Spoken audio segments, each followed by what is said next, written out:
Assalamualaikum everyone. I'm Rahil Forest Wali. Hello, can you hear me? I can hear you. Alright, thank you. Assalamualaikum everyone. I'm Rahil Forest Valley and I'm thrilled to be your host today. For today's special interview, today we have the honor of welcoming an extraordinary individual whose life journey is truly inspiring. She is not other than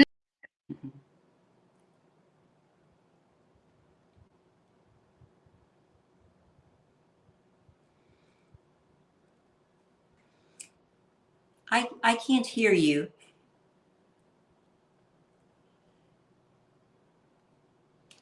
Can you hear me?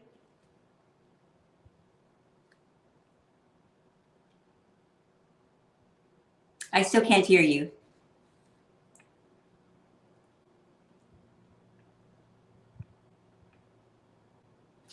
Still can't hear you or see you.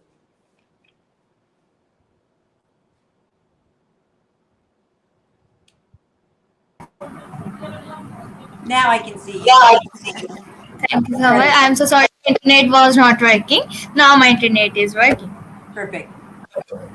So I heard that a renowned expert in international relations and U.S. space policy, a successful business owner, and accomplished coach of Olympic hopefuls, and a proud mother of 11 children.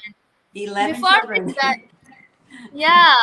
So before we dive into her incredible achievements and experiences, let's take a moment to extend a warm welcome to Miss Allyson. Thank you so much for joining us today, Miss Allyson. Thank you. Miss Allyson, it is an absolute pleasure to have you here with us. We are eager to learn more about your remarkable journey and the multitude of experiences that have shaped your life. So, without further ado, let's begin our conversation. So, welcome, Miss Allyson. How are you? I'm so happy to be here today. Thank you for inviting me. Thank you so much. So, first of all, please introduce yourself for my viewers. I'm Allyson Reneau. I am from the United States.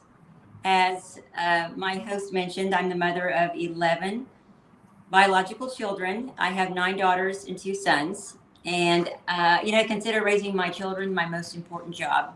But as they got older, I started feeling like there might be something more to life than just being a mom, although being a mom is amazing. And I decided to pursue my education late in life and ended up going to Harvard University for my master's, which then led to working in the space industry. And it's just been an incredibly amazing journey. And just proof that, no matter what obstacles you have in life or maybe how late it is, that it's really possible for your dreams to come to pass at any time. All right, that's great. Thank you so much for your introduction. So now let's move on to our questions. So my first question is, could you tell us more about your journey at Harvard University and how it shaped your passion for international relations and U.S. space policy? I think in life, we have teachers and professors and mentors that come across our path. And it's really up to us to listen to them and to learn from them. And I have to say that I believe Harvard is very successful. I guess when I went to Harvard, I thought it might be a little bit an arrogant place, but what I found, it was just the opposite. It was a place where people were humble and your professors wanted the best for you. They took a personal interest in you. And one of my professors, a woman, encouraged me to go into the space industry. And I told her that I wasn't an engineer or great in math. That wasn't my thing. And I didn't see how space would need someone like me. And she said, oh, yes, international relations, shaping U.S. space policy, making relationships around the world is your strength. And she taught me to not look at my weaknesses, but look at my strengths. And she then opened the door for me, as we'll talk about, to attend a prestigious NASA-sponsored International Space University. And this was absolutely life-changing. But without her and the encouragement of my professors, I wouldn't be where I am today. All right. Thank you so much for sharing. So my next question is attending the NASA sponsored International Space University sounds fascinating. How did that experience influence your views on space, entrepreneurship, and the importance of national space programs? If you haven't heard of International Space University, you should take the time to look it up online. But each year, about 100 to 130 space professionals from 30 to 40 countries are invited. They have to apply and are invited to a location, which is a different location on the planet each year. This year it's in Brazil. When I attended, it was in Canada. And we come together for 8 to 10 weeks with an intense training program, all things space. And I loved International Space University because it stressed uh, three things that the space, every organization needs, but especially what the space industry needs. And it was intercultural, it was international, and they encouraged interdisciplinary, meaning that all categories of learning in space are important.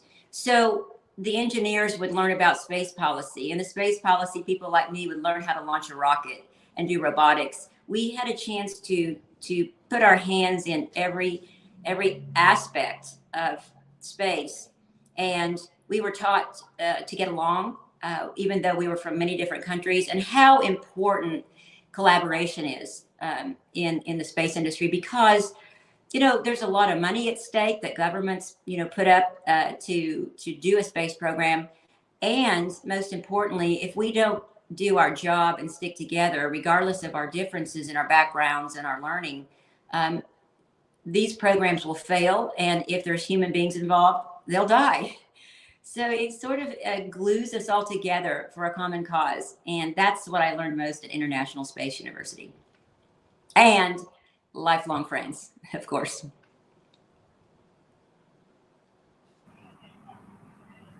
Wonderful. Thank you so much for sharing us.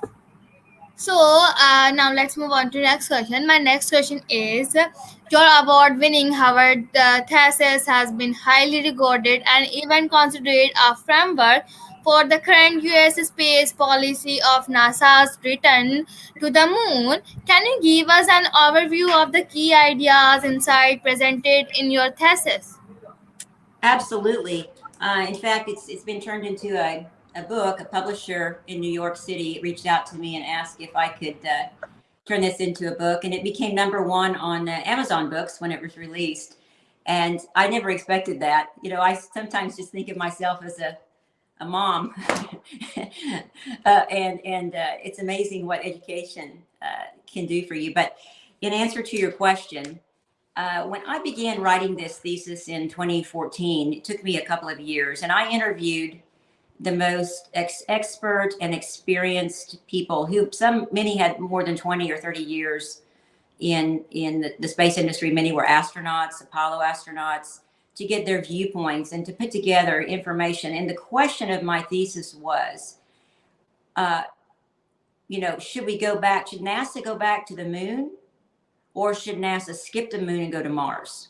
And I looked at it from a very objective standpoint. At the time when I began to write this, our presidential policy from the US president, and had been for a while, had been for 8 years, had been to go to Mars first. So I was sort of swimming upstream doing this. It wasn't the most popular subject to consider the moon first. Frankly, I didn't care what the answer was. I just wanted to research and put out the best facts that I could. And after 2.5 years of interviews and research, uh, it it was very apparent that NASA should return to the moon first. And it just so happened that I'm from the little state in the United States, the little state called Oklahoma. And the way I was able to influence NASA is that after I wrote this, and after a congressman read this, not this, a summarized version of this in a magazine. He became the head of NASA. And I believe that the Harvard research, helped him have the confidence that he was making the right decision to change NASA's course back to the moon. His name is Jim Bridenstine.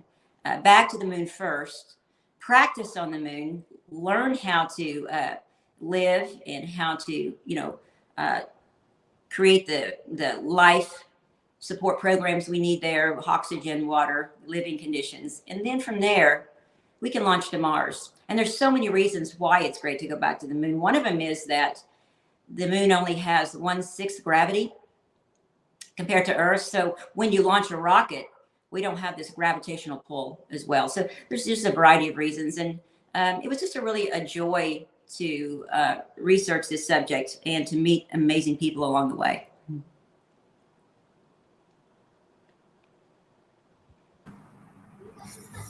All right, that's great. Thank you so much for sharing. Thank you so much for a wonderful answer. Uh, my next question is, being in high demand internationally to advise space emerging nations is quite an achievement. Can you share some memorable experiences or impactful advice you've been given to these countries and their leaders? I think the most important thing when leaders of a country ask for help with their space program is to listen. You have to listen to what their needs are. You can imagine that I can come in with the American version, and that's not going to be the fit for them. And each country has a different set of needs. And I'll give you an example. I'm currently working with several countries, but one in particular that stands out is the country of Colombia, South America. And in that country, they have about 26% of people with access to the internet. That means 70 to 74% do not. And why is this important? It's important because in medical emergencies, how do they navigate to a person's house? In natural disasters, how do they warn people? And when for education for kids and just overall learning, it's extremely important for banking, for the agricultural industry to be able to buy and sell, etc. So they don't need an astronaut to go to the moon right now. That's not their focus. The focus is how do we get connectivity, and the best way, because of the geography of Colombia, very mountainous, the best choice is SpaceX, Starlink internet. And I'm sure your listeners might be familiar with Starlink, which is a constellation of CubeSats, thousands and thousands that SpaceX has put up. And we are working to bring, first of all, internet to all of the coffee growers, which is the largest organization in Colombia. And we'll start there, and then we'll move from there and continue to reach out to different groups. But it just so happens, as I told you, International Space University was life-changing, and the person who was appointed head of Starlink is also a graduate of International Space University. And so we, lifelong friends, you can reach out and say, hey, can you help me? Can you advise me? And they do. So, the miracles are always in the friendships, the relationships. And I think this is really exciting because, it's a job, but it's a job that has purpose, right? And so you feel like you not only are working, but you're changing lives in the process too.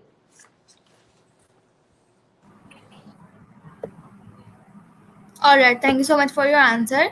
So we have one question. Okay.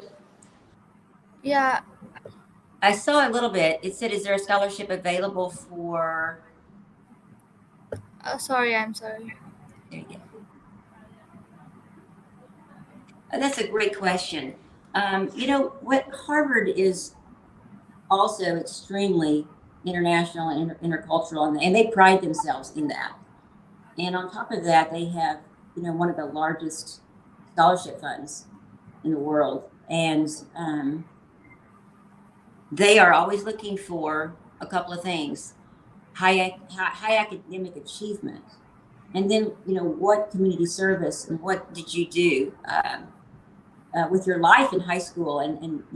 And so I think it's really important to be diverse in your accomplishments and start early on making sure that you have great grades. And then you just go through the application process. And if you are rejected the first time, like I was, try again and never give up. And it will lead you to the path of the correct university you should be in, even if it's not Harvard. You can really make a difference. All right. So thank you so much for this answer for this question. So now let's move on to next question. My next question is your commitment to elevating the educational levels of women and children is admirable. How do you balance your professional endeavors with your passion for empowering others? Well, to be honest with you, the empowerment of young girls and women is always on the forefront of my mind. And there's two reasons for that. The first reason is because I have 9 daughters, and I want to make sure that they have every opportunity, even though we didn't have a lot of money and a lot of opportunity, that they have every chance to become the best version of themselves through education and through just empowering them and telling them, never quit. And then the second reason is because my life was really not very good prior. I mean, I'm thankful and I'm grateful. I'm not here to complain, but I'm saying that it was going nowhere fast because I was only high school educated, even in my 40s. And when I got my bachelor's degree, followed by my master's, the whole world opened up to me. The opportunities have been more than I could ever have dreamed of. And so I saw what educating a woman changes herself, which in turn changes her children, which in turn changes their community. And when a woman is educated, it is it spreads and it spreads for good. So I just want to continue to pass that on with my life, and it's always intertwined in everything I do.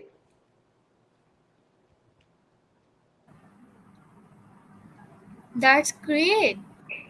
So, as a coach of Olympic hopefuls in gymnastics, how do you apply your expertise and experience from others' domains, such as the space policy, to coaching and mentoring these athletes? I love coaching gymnastics. I actually have owned a gymnastics program it's very very high level as far as performance achievement and travel, and for over 20 years. And we have girls only. Currently, we're training over 500 female gymnasts. And I love the gymnastics. As you asked me, what is that? How do I connect that to space? And gymnastics is no different than space in that our enemy is gravity. A gymnast has biggest danger is falling and getting off the ground because of gravity. So is a rocket. A rocket has to escape the gravity well, also. And I also teach them that gymnastics is really just physics, right? The harder you run, and the higher you will go, which is the formula, right? And so I let them know that STEM education is really fun. It's very applicable even to what they do in gymnastics. And the most important thing I do is each and every day, we tell these young girls that they will be the next leaders in their community, in their state, in their nation, and that they can be CEOs, they can be senators, they can be surgeons, they can be attorneys, and they can be great moms. And it's very, very important that they believe in themselves and believe in their dreams.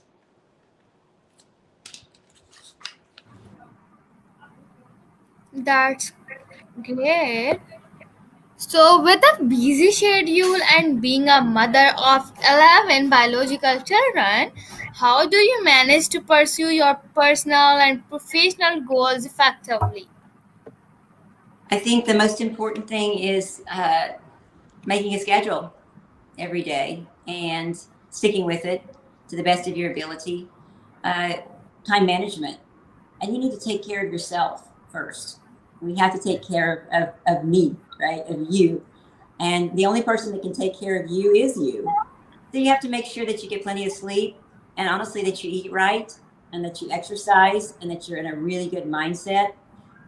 And then you do your very best every day. And if you don't accomplish everything that's on your list for the day, well, there's always tomorrow and there's a fresh start.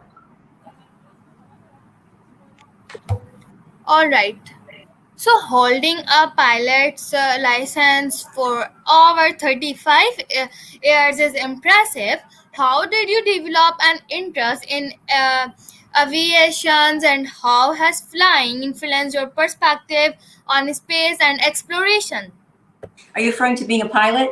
Is that what you Yeah. said? Yeah. So when I was starting my bachelor's degree when I was younger, back when I was 19 and 20, aviation, flying airplanes was my actual major. And I took a lot of flying lessons and studied a lot of physics and a lot of engineering and learned a lot of the natural laws that govern our planet. And, this is the same carryover as a rocket launch. Um, I I would say the love of being up in the air in an airplane by yourself in the sky, seeing the horizon, seeing the beauty of our planet. It's not the same, of course, from space, as a lot of people get to go a lot higher than I was, but it's the same addiction, you might say, and love.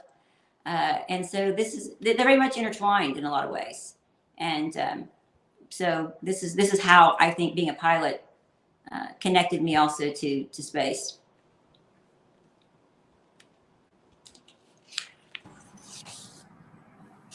All right. So, my next question is, looking to the future, what are your upcoming projects and initiatives that you are most excited about? How do you plan to continue making a positive impact on society? Every time I go into a new project, I always think, I try not to think about like, what can this do for me? I try to think, what can I do for someone else? And when you think like that, um, it creates trust between you and the person you're working with. And they feel that you're in it for them. And in life, whatever you give out, you're going to you're going to get it back. So that's the first thing I think of when I'm doing any sort of project. And my most exciting one, I think we may have talked about this on our previous broadcast, but I want a chief in the Amazon rainforest, and I'm talking the tribes in the Amazon rainforest that are, somewhat primitive, no electricity. They have not been contacted and don't want to be contacted by the outside world. And they saw, one of the chiefs somehow saw me uh, on social media standing in front of the SpaceX Starlink building in Los Angeles, California. And he sent me a video that requested Starlink internet for their tribes, for 20 tribes, which cover a tremendous amount of acreage over the Amazon rainforest. And the question for me was why, and why would you want to stay primitive but yet you want internet? Doesn't that kind of mess up your philosophy? And the answer was no. We have no way of contacting anyone in case of a health emergency, or if a mother's having a baby, or if we are in a forest fire or something like this. It's really for them about saving lives. So I thought about it, and they didn't have the money to purchase these each a satellite dish from SpaceX for each tribe. So I contributed personally and also raised the money to buy these 20, and they're arriving as we speak. And the first one is set up. And the thing that is I'm most enthusiastic about is the tribes have invited me personally to come and help deliver them to each tribe. And, I'll be walking through the jungle for a couple of days and riding in canoes and boats until I get to these beautiful people. And it's really a privilege to be invited in and to meet them. And, as I told you, the space industry has taught me to respect people from all backgrounds. And, every time you meet somebody, there's something in their life. They're smarter than you in different areas. And because they're smarter, it's really good to stop and to listen and to learn from someone else. And I'm looking forward to the not only the friendships, but what I can learn from their life and their the way of living that they are in.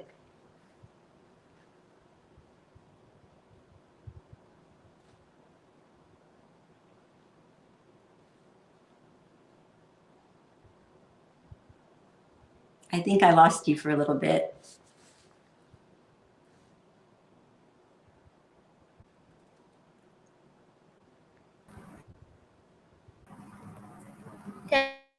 Can you hear me? Could you repeat Hello. that? Could you repeat that? The internet was cutting out. And why did Hello. Okay, I couldn't. It's the internet is. Hello. Can you hear me? Now I can hear you. Hello. Can you hear me? All right. So thank you so much, Miss Allyson, for sharing your incredible journey with us. Your dedication to space policy, education, and environmental awareness is inspiring and empowering our youth. Thank you. Thank you for having me.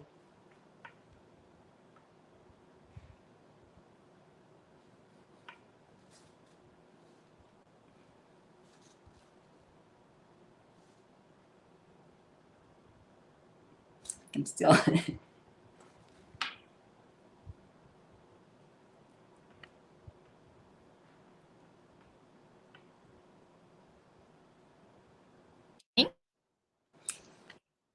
I think our internet is a continue to be spotty. From your But time thank thank you too. I'll see you next time. Okay. at Harvard and the International Space Movement have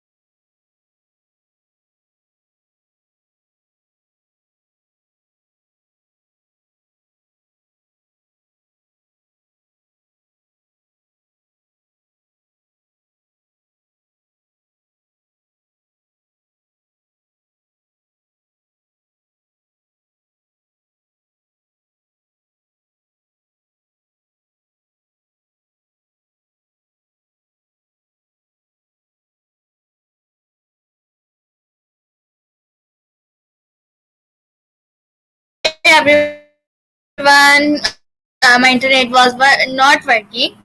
So thank you so much, Miss Mila, for this